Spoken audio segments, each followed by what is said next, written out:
하나님의 뜻을 따라 그리스도 예수의 사도로 부르심을 받은 바울과 형제 소서대네는 너희는 하나님의 교회고 그리스도 예수 안에서 거룩하여지고 성도라 부르심을 받은 자들과 또 각처에서 우리의 주 곧 그들과 우리의 주 대신 예수 그리스도의 이름을 부르는 모든 자들에게 하나님 우리 아버지와 주 예수 그리스도로부터 은혜와 평강이 있기를 원하노라.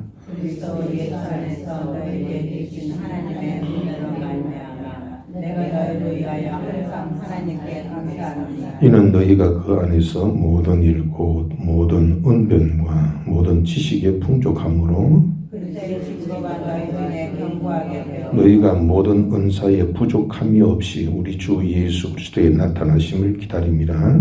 그래서 너희를 우리 주 예수 그리스도의 날에 책망할 것이 없는 자로 끝까지 견고하게 하시리라. 너희를 불러 그의 아들 예수 그리스도로 우리 주와 더불어 교제하게 하시는 하나님은 미쁘시도다. 아멘.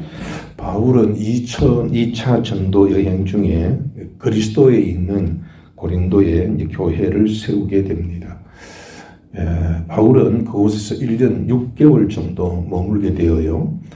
그런데 바울이 3차 전도 여행 중 에베소에 머물고 있을 때에 고린도에 대한 소식을 듣게 됩니다. 그런데 그 소식은 바울의 마음을 아프게 해요. 왜냐하면은 고린도 교회의 성도들은 상당히 지적이었고 또 그리고 성령의 은사가 넘쳤음에도 서로 당을 지어서 하나가 되지 못하였고 또 성도들 간에 서로 다투어서 세상 법정에 소송까지 하기도 했고 또 그 고린도라는 곳이 굉장히 음란한 도시거든요. 그런 이제 세상 환경이 교회에 스며들어서 음행하는 일도 있었고 심지어 건친 상간의 일까지도 일어났다는 것입니다. 그 외에도 고린도 교회의 교인들은 결혼을 해야 하는가 아니면 독신으로 살아야 하는가 우상 제물은 먹어도 괜찮은가 이런 문제에 대한 또 이렇게 명확한 답을 찾지 못해서 또 혼란스러워했습니다. 더 가슴 아픈 일들은 이 거짓 교사들이 고린도 교회를 찾아와서 성도들에게 바울에 대하여서 악한 소문을 퍼뜨린 겁니다. 바울은 가짜야. 저는 인격에도 문제가 있고 그 가르침에도 그 잘못된 부분이 많아. 이렇게 악소문을 퍼뜨린 것입니다. 그러니까 이때까지 배운 것이 잘못되었다. 가르친 사람이 사도가 아니다. 그러면 교회 전체가 흔들리게 되잖아요. 그래서 바울은 급히 에베소에서 편지를 써서 이제 고린도에 보내어서 이런 문제를 그렇게 해결하기 위해서 이 편지를 보냈던 것입니다. 어떻게 바울이 복음을 전한 그 교회가 이런 일들이 있을 수 있겠는가? 그렇게 우리가 좀 의아하게 생각할 수 있을지 모릅니다만은 그러나 오늘날에도 많은 교회들이 또 교인들이 여러 가지 문제를 일으키고 있지 않습니까? 그런데 이제 이런 일들이 일어날 수밖에 없는 이유는 사실 이제 예수 믿은 지 얼마 되지 않는 사람들이잖아요. 초신자와 같아요. 신앙이 성숙하지 못해서 그렇습니다. 그러니까 예수님을 믿더라도 나 예수님 믿어. 그렇지만 그 인격이라든지 또 어떻게 살아야 되는지 그것은 또 따로 배워야 되지 않습니까? 그러니까 처음 부딪히는 문제는 여러 가지 혼란을 이야기할 수밖에 없습니다. 또한 공부를 많이 했다. 또 어떤 사람은 은사가 막 넘친다. 막 예언도 하고 병도 고치고. 그런데 성품하고는 또 별개예요.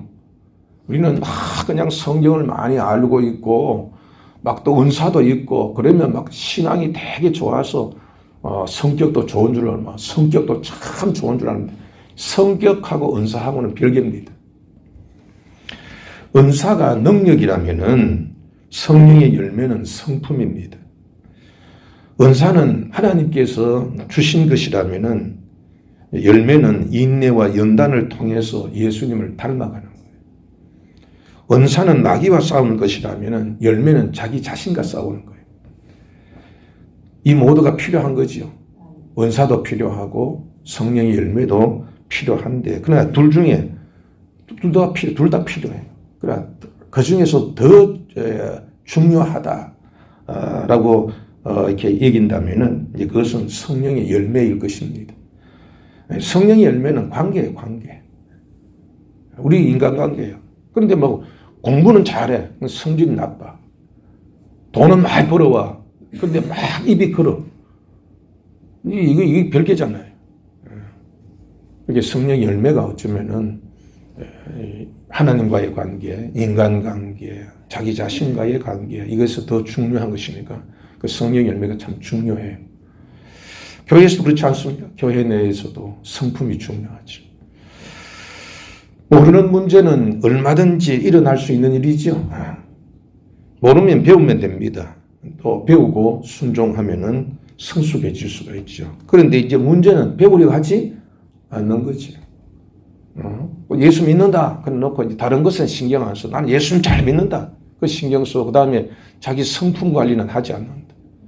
또 가르쳐줘도 그냥 나는 그냥 내가 아는 대로 할래. 고치지 않는다. 이제 그렇게 되면은 이제 이런 문제가 생기게 되는 것이죠.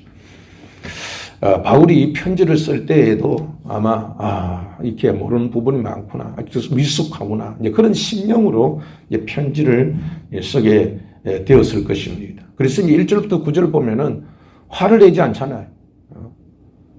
야, 너희들이 이렇게 나쁜 짓을 하고 너희들이 성도란 말이야? 막 이렇게 쓰지 않고 1절부터 우리 9절 읽은 말씀 보면 차분하게 그렇게 이제 너희들은 성도다. 하나님의 거룩하게 부르심을 받은 자들이다. 이렇게 이제 저들을 사랑스럽게 문안하는 것만 보아도 이 바울의 심정이 따뜻하다는 것을 볼 수 있습니다. 자, 1절의 말씀을 보면은 바울은 하나님의 뜻을 따라 그리스도 예수의 사도로 부르심을 받았다라고 이렇게 자신을 소개해요. 그런데 그 외에 다른 이렇게 뭐 갈라디아서, 데살로니가 전서라든지 이런 책을 보면 꼭 1절에 보면 나는 하나님께 부르심 받은 예수 그리스도의 사도야 라는 말을 꼭 아주 1절부터 그렇게 나타내고 있어요. 이렇게 이제 서두에 표현을 하는 것은 아마 이미 얘기했던 것처럼 거짓 사도들이, 거짓 교사들이 와서 나쁜 소문을 퍼뜨려 가지고 바울은 진짜 사도가 아니래. 막 이게 사람들이 이제 흔들리고 있으니까 바울이 사도가 아니라면 이 편지 자체가 효과가 없는 거죠. 사도가 되어야 이 편지가 효과가 있는 것이고 편지가 그들에게 이렇게 유효한 것이지. 아니 사도도 아닌 사람이 편지 보내면 아무 이게 의미가 없는 거잖아요. 그래서 제1절에 보니까 나는 누구다? 하나님께서 보내신 예수 그리스도의 사도다.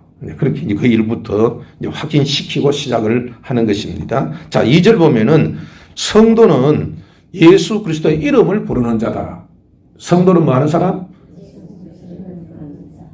근데 그 말이 뭐냐? 예수 이름을 부르는 자는 구원을 얻으리로다. 그런 말 맞아요. 예수님의 이름을 부르는 것은 무엇이냐? 이름이라고 하는 것. 여러분들이 이순신 그러면 딱 떠오르는 게 뭐가요? 그분의 성품, 그분의 지혜력, 그분의 외군을 물리친 이력들이 쫙 나오죠. 그것처럼 이름은 그 사람의 모든 것이, 그 사람의 소유, 등기부 등본 떨어보면은 다른 거 안 나와요. 내 이름만 딱 적어놨어요. 내 이름. 그러니까 소유, 그리고 권세, 인격, 약속, 내가 이룬 것, 이 모든 것들이 다 어디 안에 다 있다고? 이름이에요, 이름. 그러니까 예수님의 이름은 곧 사랑입니다. 구원입니다. 그분의 가르침입니다. 그분의 약속입니다. 이게 예수의 이름이에요. 부른다는 건 뭐예요? 아무나 부르는 거 아니죠. 어린 애들은 다급할 때 엄마 하고 부르지, 그지? 자기와의 관계에 있을 때 부르는 거예요. 이것처럼 예수님의 이름을 부른다는 것은 예수님이 길이요 진리요 생명이요. 그분이 바로 우리를 인도하시는 메시아요 하나님의 아들이시기 때문에 내가 그분을 믿고 그분의 도움을 구한다. 그게 바로 뭐라고? 예수 이름을 부르는 자다. 우리 기도할 때에도 예수님 이름으로 기도하지요. 그러니까 예수님을 이름을 부른다는 것은 예수님을 구주로 믿고 경배하고 기도하고 순종한다. 다른 한마디로 얘기하면 예수를 믿는다는 뜻이에요. 여러분 진짜 성도는요 언제나 예수님의 이름을 부르는 자입니다. 이렇게 예수님의 이름을 부르는 자에게 하나님으로부터 은혜와 평강이 임한다고 그랬어요. 은혜라고 하는 것은 뭐냐면 선물이에요. 이 은혜는 사람이 부모가 자식에게 줄 수 있지만 성경에서 얘기하는 은혜는 하나님이 주시는 은혜입니다. 사람에서 얻을 수 없는, 사람이 할 수 없는 선물을 받는 것이 은혜예요. 대단한 거죠. 그래서 이것은 대표적으로 우리를 죄에서 구원하시는 것도 하나님 은혜지요. 예수님이 우리를 구원하시는 것, 이게 다 은혜예요. 그 다음에 평강이 뭐냐 하면은 그 은혜 받은 결과예요. 선물 큰 거 받으면 기쁘죠. 그게 평강이에요. 나를 지켜주시니 그 지키시는 은혜 때문에 내가 기쁘잖아요. 이게 평강이에요. 그러니까 예수님의 이름을 부르면은 은혜 받게 되고 그 결과 평강이 오게 됩니다. 자, 4절에서 보면은 바울은 하나님께 감사한다고 그랬어요. 그 감사의 조건이 뭐냐 하면은 바울이 전도했잖아요. 전도했는데 그 전도했던 그 씨가 자라나서 자꾸 열매를 맺게 되니까 굉장히 감사했던 것입니다. 그런데 이것을 이제 감사하노니 이 말은 바울이 끊임없이 자기가 전도하기 전에도 기도했지만 전도했던 그 교회, 그 성도를 위해서 끊임없이 기도해 왔다는 거예요. 여러분들 기도는요, 뿌린 씨앗에 물을 주는 거예요. 그름 주는 거예요. 여러분들이 여러분의 자녀를 위해서 기도하면 여러분들에게 계속 하늘에 내리는 이제 비를 내리게 하는 거예요. 여러분들이 교회를 위해도 또 이렇게 친구를 위해서 기도하는 것이 다 그에게 하늘의 은혜를 내리게 하는 그러한 과정이다. 그래서 이제 그 기도 때문에 바울이 얼마나 기도했겠어요. 전도할 때 기도하고, 전도하고 하면서 기도하고, 또 이 교회에 나왔을 때에 배울 때에 기도하고, 우리도 예배 때만 기도하잖아요. 그 기도할 때에 이 고린도 교회의 성도들이 이 성숙해간 거예요. 무엇이냐? 언변과 모든 지식에 풍족해서 그리스도의 증거가 견고하게 되었다. 그래서 참 하나님께 감사합니다. 그렇게 감사했던 것이죠. 지식은 이제 예수님은 그리스도다. 이게 이제 이런 것이 이제 일반적인 것이 이제 지식이에요. 근데 이게 이제 언변이라고 하는 것은 이 로고, 이 헬러어 로고인데 이 말은 예수님이 십자가에 죽으셨다. 이게 지식이라면은 예수님이 십자가에 죽으신 것은 우리의 죄를 대속하신 것이다. 이게 이제 교리적인 거. 이것을 이제 언변이라고 얘기해요. 그런데 이제 이런 것을 통하여서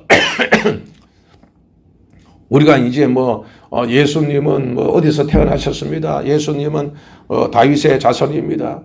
그런데 이런 것들이 다 아브라함으로 내려온 것입니다. 이런 것을 통하여서 지식과 언변을 통하여 어떻게 돼? 신앙이 이제 견고하게 되죠. 이런 걸 통해서 이제 신앙이 아주 뿌리를 내렸다. 흔들흔들 그런 게 아니라 예수님에 대한 믿음은 확고하게 되었다. 견고하게 되었다. 이제 그것을 하나님 앞에 그렇게 기도해왔고, 그렇게 된 것에 대하여서 이 바울이 참 감사합니다. 그렇게 하나님 앞에 감사한 것입니다. 자, 바울은 이제 7절에서 부족함이 없는 은사를 받으며 믿음이 견고해진 것은 예수 그리스도의 나타나심을 기다리기 위함이라고 했어요. 이 말은 예수님이 나타나신다는 것은 다시 오신다는 거죠. 재림하실 때를 위한 것이다. 우리 신앙생활 잘하는 것은 결과적으로 잘 죽기 위해서죠. 우리가 지금 열심히 사는 것은 잘 살고, 우리 또 잘 사는 것은 잘 죽기 위해서. 잘 죽는 게 뭐예요? 천국 가는 거죠. 그러니까 예수님 나타나실 때 우리가 사람 죽잖아요. 근데 죽음으로 끝나는 게 아니에요. 죽음 다음에는 심판이 있죠. 우리가 예수님 앞에 가야 돼요. 또 예수님 나중에 재림하러 오시죠.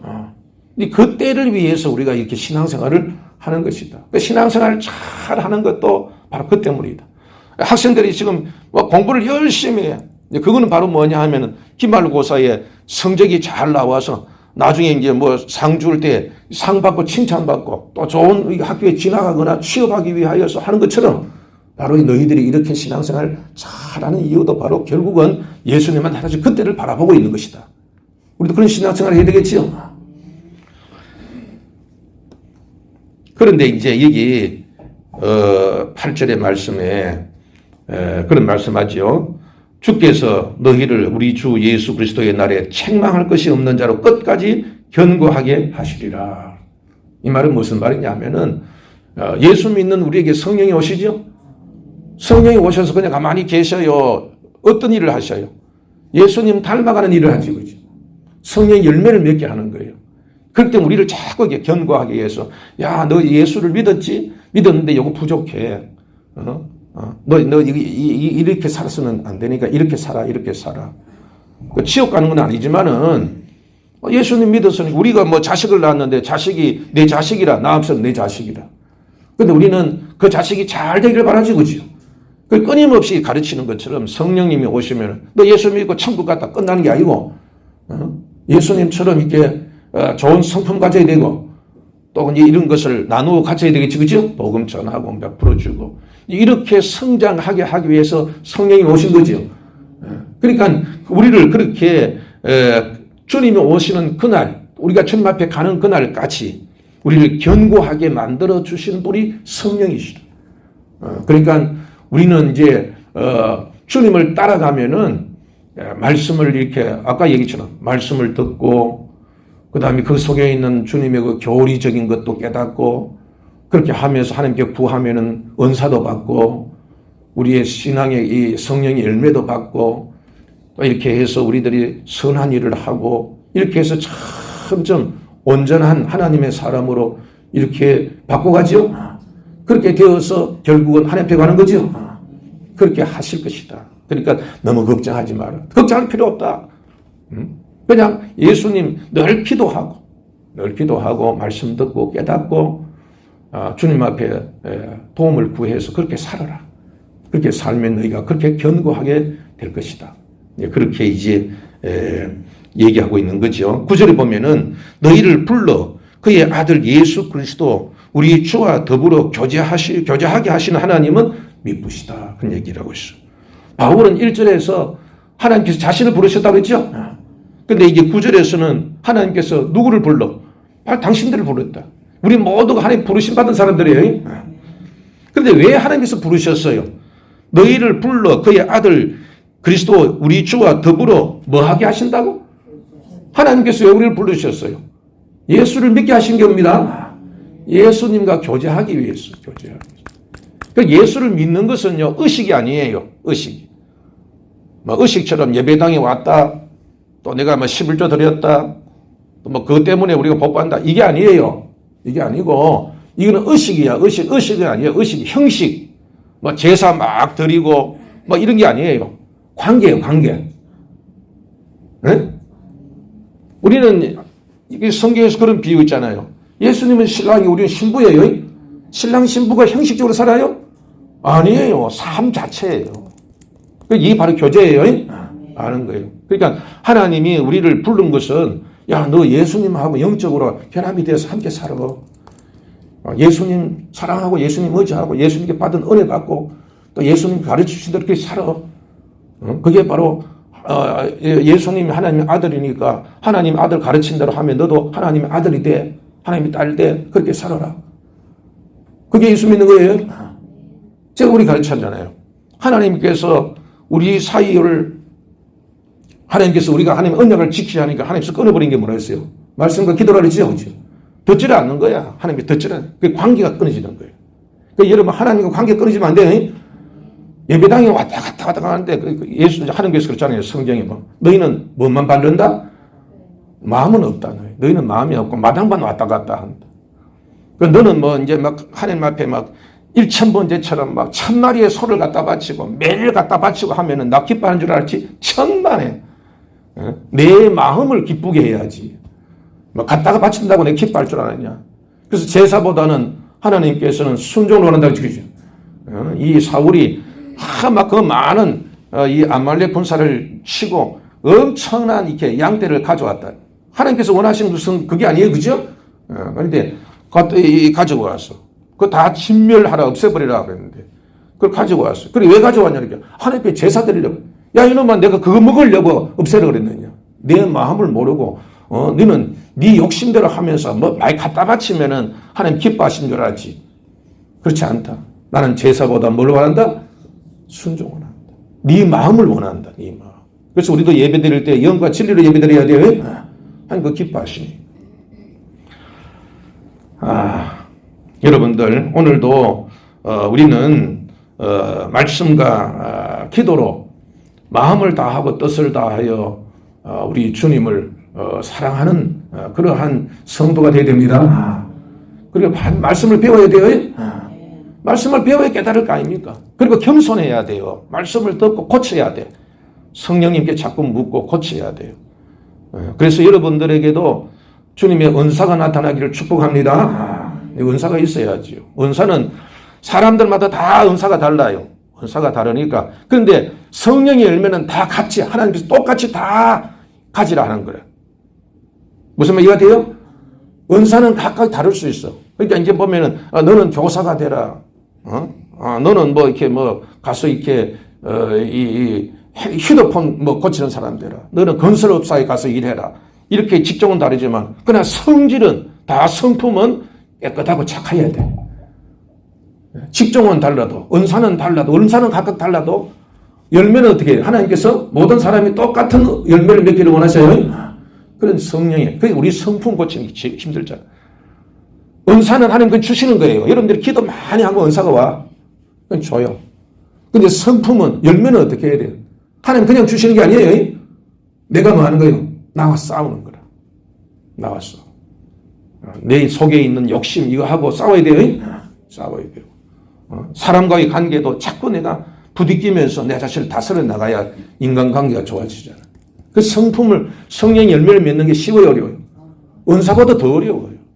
근데 은사 받아가지고 은사는 엄청 나타나는데 이 성령 열매가 없어 맺히지 않아가지고 실패한 사람 엄청나게 많아요. 그 부흥사들 보세요. 막 기적 나타나는데 이 성품이 나빠가지고 거의 타락되어서 잘못된 사람들이 엄청나게 많아요. 열매를 좋게 맞아서 타락한 사람은 있어요, 없어요? 네?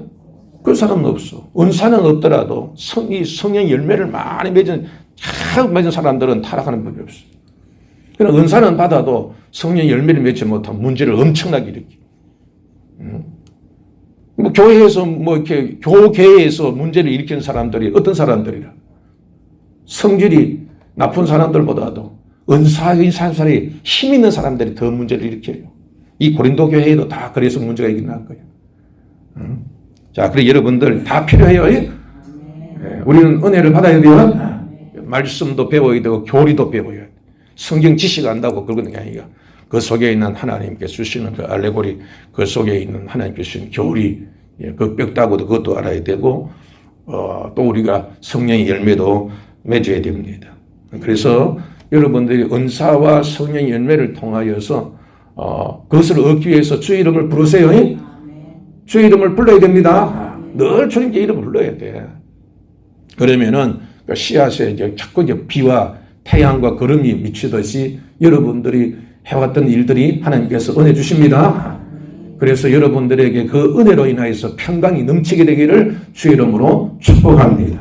기도하십시오. 하나님 아버지, 우리를 불러주셔서 감사합니다. 믿음이 견고하도록 도와주시옵소서. 언제나 주님과 교제하게 하여 주옵소서. 은사를 주시고 열매 맺게 하셔서 은혜와 평강이 늘 있게 하여 주옵소서. 미숙한 우리들에게 여러 가지 시련이 있더라도 겸손하게 잘 배우고 순종하게 하심인 줄 믿고 인내를 잘하여 열매 맺게 하여 주시옵소서. 열심히 배우고 또 힘들고 어려워도 우리 자신을 쳐서 복종시키기까지 인내하고 연단함으로 하나님께서 원하시고 우리에게 주시는 소망을 이룰 수 있도록 복 주옵소서. 씨앗에 물 주고 돌보는 것과 같은 기도로 가정을 위해서 기도합니다. 사업장과 일터를 위해서 기도합니다. 병든 자를 위해서 기도합니다. 아픈 우리의 몸을 위해 주의 이름을 부릅니다. 고쳐 주시옵소서. 도와 주시옵소서. 인도하여 주시옵소서. 채워 주시옵소서. 예배당 건축과 이전과 보상과 설계와 인허가가 형통하도록 주님 도와주옵소서. 주의 이름을 부름으로 은혜와 평강이 있는 오늘 복된 날이 되도록 인도하여 주옵소서. 예수님 이름으로 축복하고 기도합니다. 아멘.